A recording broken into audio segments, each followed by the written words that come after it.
우리 한번 좌우 앞뒤로 인사 나누시겠습니다. 사랑합니다. 축복합니다.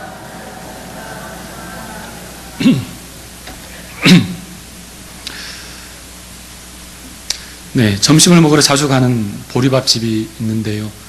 이 동네에서 가장 저렴하고 또 맛도 괜찮은 집이라서 그런지 갈 때마다 손님들이 얼마나 많은지 모릅니다.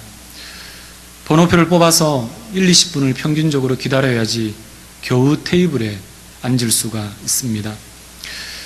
그렇게 많은 사람들이 그 보리밥 한 그릇 먹으려고 지루하게 기다리지만 누구 하나 짜증내는 사람이 없었습니다. 기다리는 것을 당연하게 생각하고 있는 것이죠. 저는 그 식당에서 밥을 먹을 때마다 이렇게 장사가 잘 되면 그 식당 사장님은 얼마나 신이 날까 그런 생각을 해보았습니다. 아마 콧노래가 저절로 나올 것입니다. 힘든 줄도 모르고 그렇게 열심히 일할 것입니다. 그런데요, 반대로 만약에 장사가 안 된다면, 그래서 가게 문을 닫아야 하는 지경에 이른다면 그 마음이 어떻겠습니까? 거리를 지나가다 보면 문을 닫은 상가들을 많이 볼 수 있습니다. 장사가 안 되어서 가게를 내놓은 것입니다.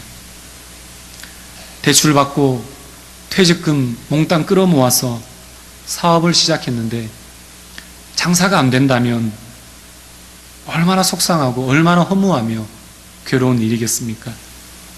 매달 돌아오는 월세와 인건비 맞추려면 얼마나 힘이 들겠습니까? 미국의 소설가 해밍웨이가 쓴 노인과 바다라는 작품을 아실 것입니다. 한 노인이 물고기를 잡으려고 매일 바다에 나가지만 무려 84일 동안이나 한 마리의 물고기도 잡지 못합니다. 사람들은 물고기를 잡지 못하는 그를 바라보면서 운이 다한 사람이라고 놀리며 수군거립니다. 그리고 이 노인과 함께 배를 탔던 소년도 결국 노인을 떠나버립니다. 그래도 노인은 실망하지 않고 매일 바다로 나갑니다. 그렇게 바다에 나간 지 85일째가 되던 날 드디어 엄청나게 큰 청새치 한 마리가 낚시에 걸렸습니다. 그리고 무려 3일에 걸친 사투 끝에 그 물고기를 잡아서 보트에 매다는데 성공했습니다. 노인은 그렇게 잡은 물고기를 아주 높은 가격에 팔 것을 기대하면서 기쁨으로 항구로 돌아오지만 피 냄새를 맡은 상어들이 모여들기 시작했습니다. 노인은 잡은 물고기를 지키기 위해서 죽을 힘을 다해서 상어와 싸웠습니다. 하지만 결국 물고기는 뼈만 앙상하게 남아버렸습니다. 상어들이 다 뜯어먹은 것입니다. 85일 만에 힘들게 잡은 그 물고기를 상어들에게 다 빼앗겨 버렸으니 얼마나 허무하겠습니까? 이 소설은 인생의 허무함에 대해서 말하고 있는 것처럼 보이지만 오히려 우리에게 희망을 전해주고 있습니다. 84번 실패했지만 85번째의 성공을 우리에게 기대하게 해줍니다. 그리고 여전히 85번째에도 실패했지만 여전히 바다에 나가는 노인의 모습은 우리에게 그렇게 희망의 메시지를 던져주고 있습니다. 오늘 본문에는 실패와 허물을 경험한 한 사람의 이야기를 소개하고 있습니다. 우리가 잘 알다시피 베드로는 물고기를 한 마리도 잡지 못했습니다. 밤새도록 빈 그물의 실패를 경험했습니다. 많이 잡을 때도 있으면 적게 잡을 때도 있겠지요. 잘 될 때가 있으면 안 될 때도 있겠지요. 풍년이 있으면 흉년도 찾아올 수 있겠지요. 그런데 물고기 한번 못 잡았다고 해서 실패라고 표현하는 것은 억지처럼 보입니다. 장사 잘 되다가 하루 안 된다고 해서 그 식당을 실패한 식당이라고 우리는 말하지 않기 때문입니다. 오늘 본문의 배경이 되는 게네사렛 호수 또는 갈릴리 바다는 깊고 넓어서 서식하는 물고기가 많았기 때문에 어부들이 참 많이 있었습니다.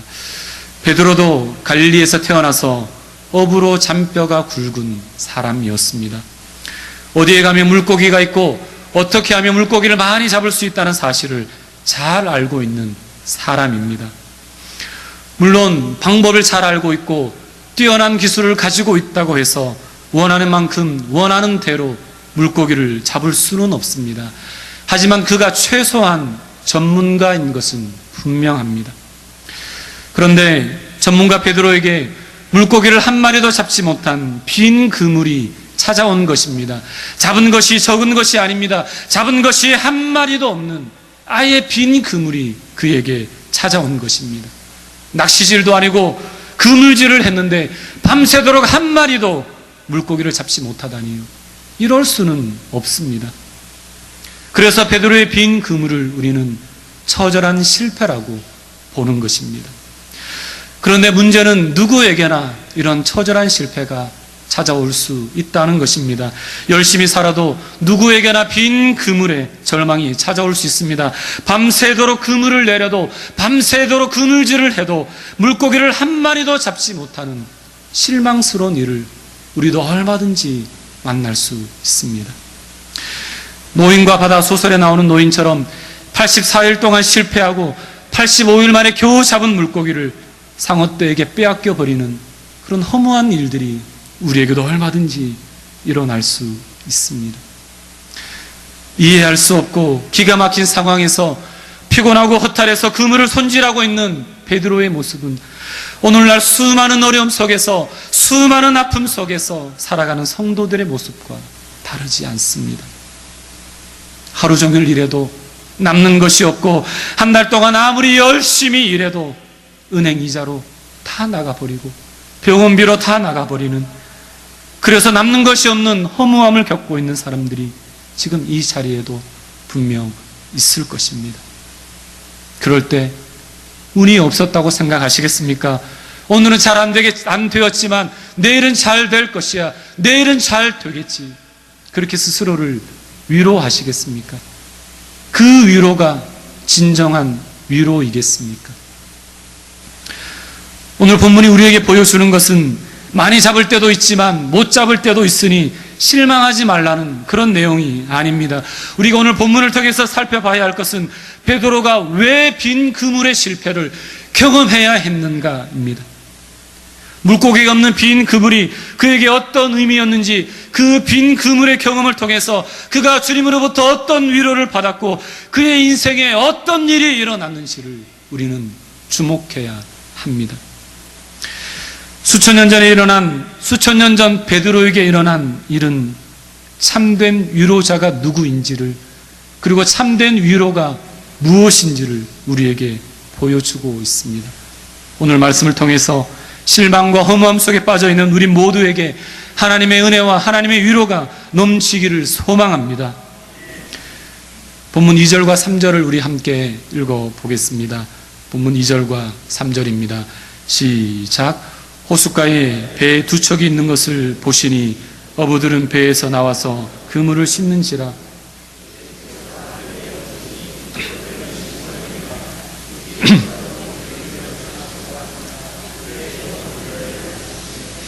아멘.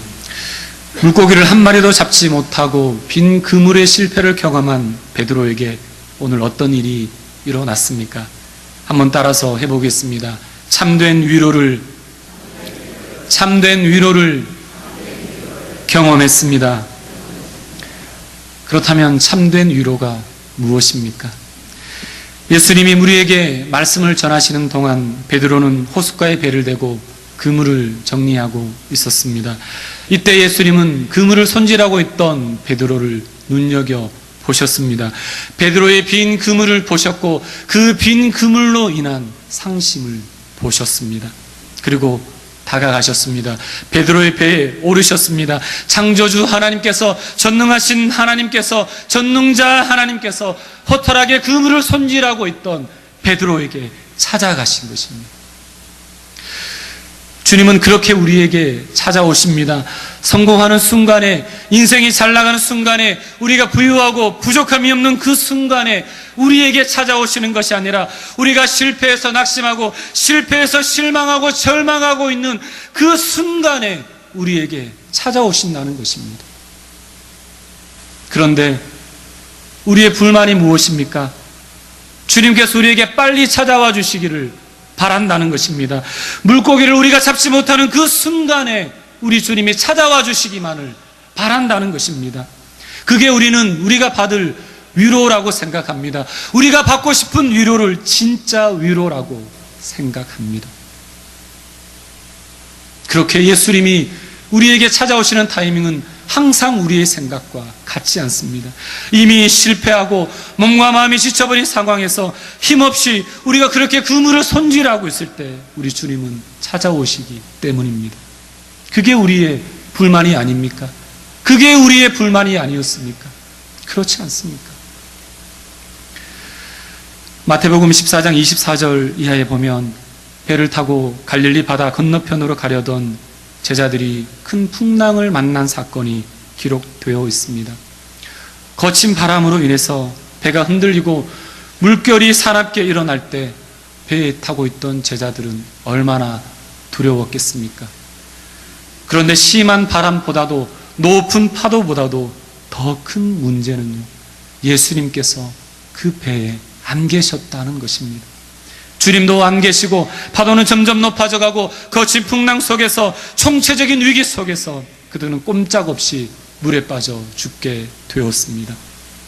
그런데요, 주님께서 그들을 내버려 두지 않으셨습니다. 마태복음 14장 25절을 우리 함께 읽어보겠습니다. 시작. 밤 사경에 예수께서 바다 위로 걸어서 제자들에게 오시니. 아멘. 예수님께서 제자들을 찾아가셨습니다. 모른 척하지 않으시고 제자들을 찾아가셨습니다. 그런데 바람으로 인해서 배가 흔들리자마자 간 것이 아닙니다. 파도가 높은 순간에, 그 순간에 제자들에게 찾아간 것이 아니었습니다. 주님은 기다리셨습니다. 깊은 밤이 되도록 기다리셨습니다. 깊은 밤 사경에 그들에게 찾아가셨습니다. 제자들이 두려워서 지쳐서 완전히 힘이 빠져 있을 그 순간에, 인간적인 방법이 아무것도 통하지 않을 그 절망의 순간에 비로소 주님께서 찾아가신 것입니다. 주님은 상처 속에서, 실망 속에서, 빈 그물의 허무함 속에서 눈물 흘리고 있는 우리의 모습을 다 보고 계십니다. 물고기를 한 마리도 잡지 못하는 것을 다 보고 계십니다. 우리가 밤새도록 빈 그물질 하는 것을 다 보고 계십니다. 그리고 허탈하게 그 그물을 손질하고 있는 것도 보고 계십니다. 바람에 흔들려서 어찌할 바 알지 못하고 두려워 떨고 있는 우리를 주님께서는 다 보고 계십니다. 그 순간을 우리는 실패라고 이야기하지 않습니까? 그 순간을 우리는 실패했다고 보지 않습니까? 하지만 그 순간은 실패가 아닙니다. 주님이 우리를 찾아오실 시간입니다. 주님이 나를 만나주시는 위로의 시간인 줄로 믿습니다. 저는 사업 성공해서 주님을 만났다는 사람을 보지 못했습니다. 일이 너무너무 잘 되어서 주님을 영접했다는 사람의 이야기를 들은 적이 없습니다. 자식이 성공하고 자식이 너무 잘 되어서 너무 감사해서 교회를 다니게 되었다는 사람을 만나보지를 못했습니다. 그러나 인생의 실패 속에서 주님을 만난 사람은 너무나 많이 있습니다. 가정에 위기가 있어서, 부부 사이에 큰 어려움이 있어서, 자식에게 문제가 있어서, 사업장에 문제가 있어서, 경제적인 어려움이 있어서, 내 육신의 질병과 아픔이 있어서 교회에 나오게 되었고, 주님을 간절히 찾게 되었고, 결국 주님을 만났다는 사람은 우리 주변에도 너무나 많이 있는 것입니다. 제가 아는 한 목사님도 주의 종으로 부르심을 받기 전에 인생의 엄청난 흉년을 만났고 그 지옥과도 같은 고통 속에서 비로소 주님을 만났다고 고백했습니다. 여러분, 그물을 던질 때마다 많은 물고기가 잡히는 것이 축복입니까? 좋은 직장 다니고 연봉이 높아지고 우리의 삶이 부유해지는 것이 진정 축복입니까? 좋은 학교, 좋은 직장 다니는데도 신앙생활은 오히려 옛날보다 못하고 시간도 많아지고 돈도 많아졌는데 우리의 마음은, 우리의 발걸음은, 우리의 몸은 교회와 더 멀어지고, 저는 그게 축복이라고 말하지 못하겠습니다. 하지만 지금 내 그물에 물고기가 한 마리도 없다 할지라도, 지금 내 모습이 아무리 초라하다 할지라도, 우리가 지금 이 시간을 통해서 주님을 만날 수만 있다면, 우리가 주님을 경험할 수만 있다면, 주님이 우리에게 찾아와 주시기만 한다면, 우리가 주님을 가까이 할 수만 있다면, 그것만큼 큰 위로와 축복이 없을 것입니다. 밤새도록 수고했지만 그물에 아무것도 없습니까? 열심히 일했지만 남는 것이 없습니까? 그 순간 예수님을 만나기를 기대하십시오. 예수님이 찾아오시기를 기도하십시오. 반드시 주님을 만나게 될 것입니다. 주님을 만나는 것이 참된 위로인 줄로 믿습니다. 그렇다면 주님께서는 왜 우리에게 실패를 주실까요? 왜 베드로에게 물고기를 한 마리도 잡지 못하는 그런 실패를 주셨습니까? 주님은 하나님의 나라와 말씀을 가르치신 후에 베드로에게 깊은 곳에 가서 그물을 내리라고 말씀하셨습니다. 집에 가서 쉬고 싶은 마음이 굴뚝 같았던 베드로에게 깊은 곳에 가서 그물을 던지라는 것이었습니다. 이때 베드로의 반응을 보십시오. 오늘 본문 5절을 다 함께 읽어보겠습니다. 시작. 시몬이 대답하여 이르되 선생님, 우리들이 밤이 새도록 수고하였으되 잡은 것이 없지만은 말씀에 의지하여 내가 그물을 내리리이다 하고, 우리들이 밤이 새도록 수고하였으되 잡은 것이 없지만은 말씀에 의지하여 내가 그물을 내리리이다. 잡은 것이 없지만은 내가 말씀에 의지하여 그물을 내리리이다.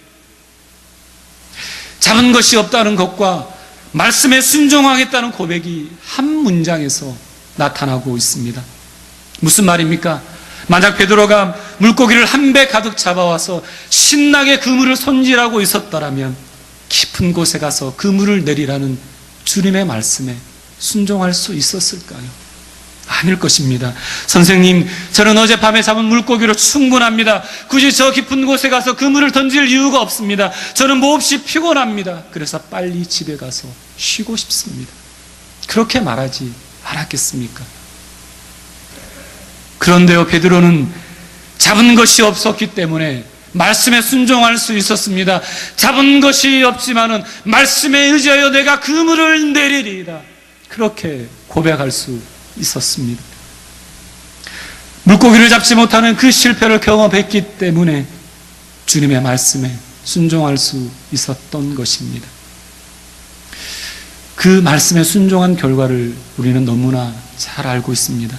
말씀대로 그물을 내리니까 물고기가 가득 잡히게 된 것입니다. 간밤에 한 마리도 구경할 수 없었던 물고기가 베드로의 그물에 가득 차 있습니다. 이게 바로 주님이 우리에게 주시는 참된 위로가 아니겠습니까? 우리의 빈 그물을 가득 채워주실 수 있는 분은 우리 주님밖에 없는 줄로 믿습니다. 창조주 하나님께서 우리의 빈 그물을 가득 채워주실 줄로 믿습니다.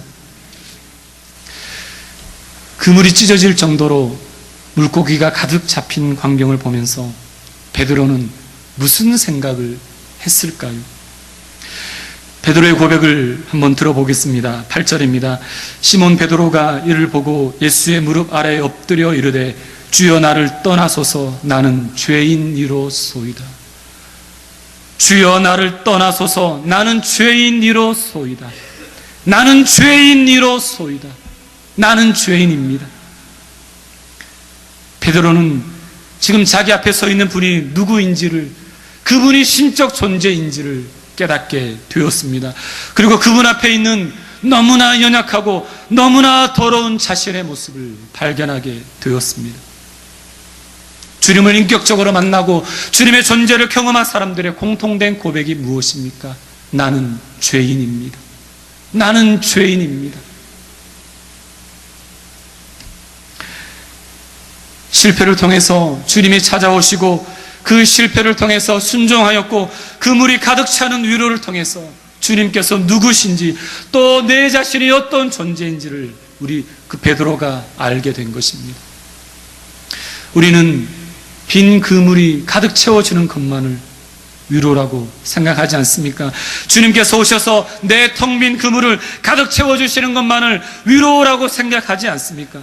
물론 주님의 위로이지만 그게 전부가 아닙니다. 자신의 발 앞에 엎드린 베드로에게 주님께서 말씀하십니다. 10절을 보십시오.